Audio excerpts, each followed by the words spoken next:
So I took a gamble and picked up a set of C4 microphones from Behringer. These are a matched set of condenser microphones. Let's check them out.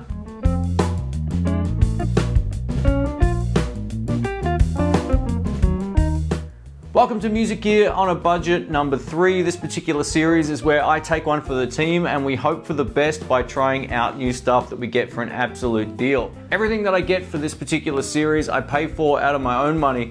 This wasn't sent to me for free from Behringer or anything like that. Some of their stuff is great, some of their stuff isn't so great, so we're gonna see whether or not this actual pack is any good. Now there's a whole lot of different ways you can use a set of mics like this, and we'll get to some of the sound samples a little later in the video. Let's see what we get in the box. Here's the box up close. Let's go ahead and see what we get in here as well. I haven't opened this yet, so this will be the first time for me as well. We get some instructions, another one of those stickers. Now, one of the really great things about this particular pack is you actually get a hard case for the microphones included. And for 59 bucks, that's awesome. That means you can take these around, not have to worry about them in transport or anything like that, which is perfect for my particular use case. All right, we get a couple of these tasty silica gel packs. And notice the interior of the case is actually foam as well. It's really quite great. I'm gonna come down a little bit with the camera here and show you these up close. Let's now take a look at everything that comes in the pack. Here's the mic up close, so you can check that out, and that's the Behringer C4 microphone. We do get 2 of these, as I mentioned, and they're matched, so they should sound pretty much identical. Now, there's a switch on the front, as you can see. With it in the up position, all the way up, you're allowing the full microphone frequency to come through. With it in the middle position, you're basically rolling out some of the low end. That's called a high pass filter. And with it in the down position, it's essentially a volume pad setting. So it will drop the output volume of the microphone, or the input volume of the microphone basically, down 10 dB. So if you're running it hot and something is really loud in front of it, it won't clip your sound card or camera or whatever. So yeah, very cool. In the case, we also get one of these bars here, so we can mount the microphones in stereo XY configuration if we so choose, which is basically the mics pointing like this to each other. We also get the clips, which we can attach to this particular mount as well. So all in all, it's a pretty great setup for something that's only 60 bucks.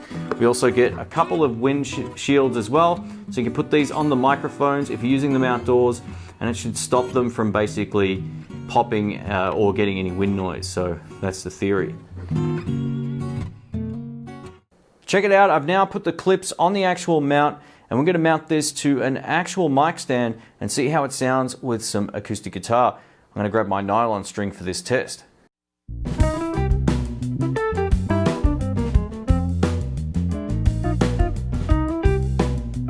So this is how the microphones sound with no other effects added to the mix.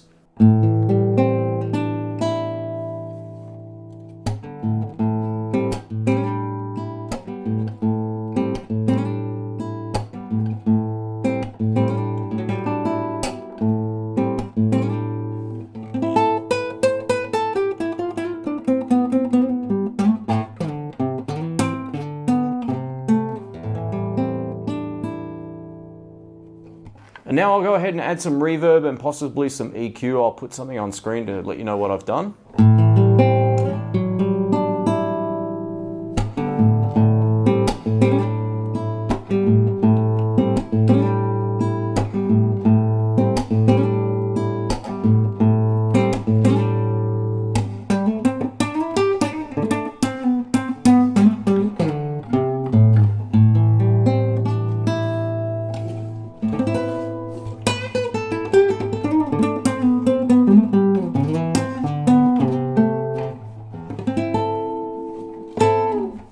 Alright, let's give this a shot for some voice. What you're hearing right now is actually my shirt microphone, and I'm going to swap right over now to this Behringer C4 microphone so you can get a sense of how it might sound just for when you talk straight into it, or whether you're singing, and how it might sound for this sort of application as well.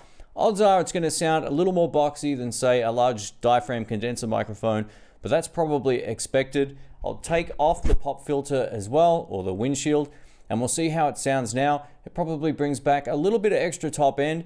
I guess I'll find out in post. I won't touch anything on the actual voice up until now, where I might add a little bit of EQ and a little bit of compression just to show you how it could sound in the mix or using it for something like a podcast. Might not be the ideal microphone for a podcast, but if you like the sound of it, it will probably do the job. I thought what I'd do is also show you how the high pass filter works on this.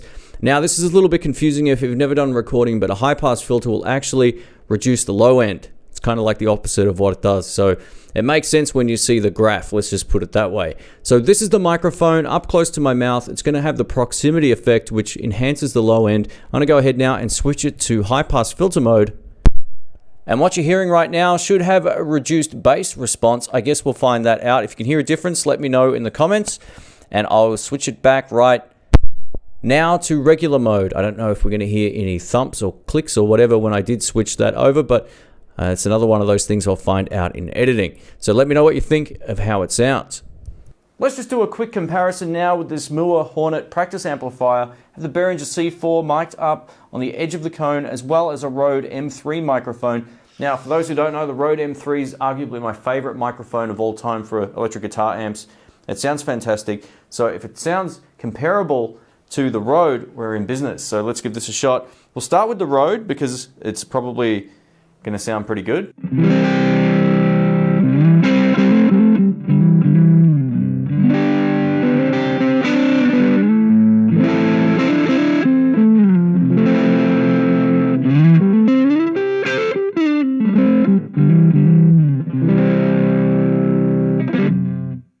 All right, over to the Behringer.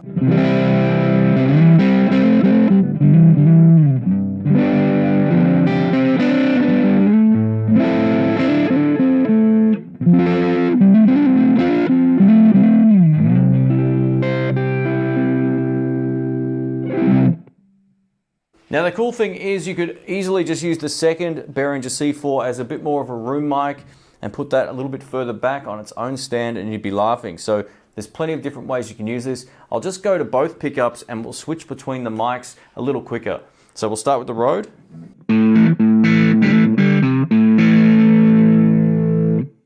Behringer.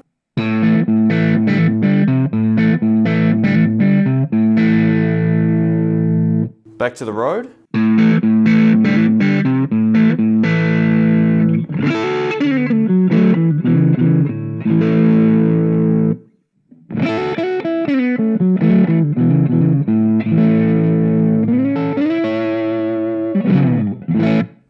One of the ways I'll definitely be using these microphones is with my primary camera. This is the GH5 from Panasonic that I've shot everything in this video up until this point with.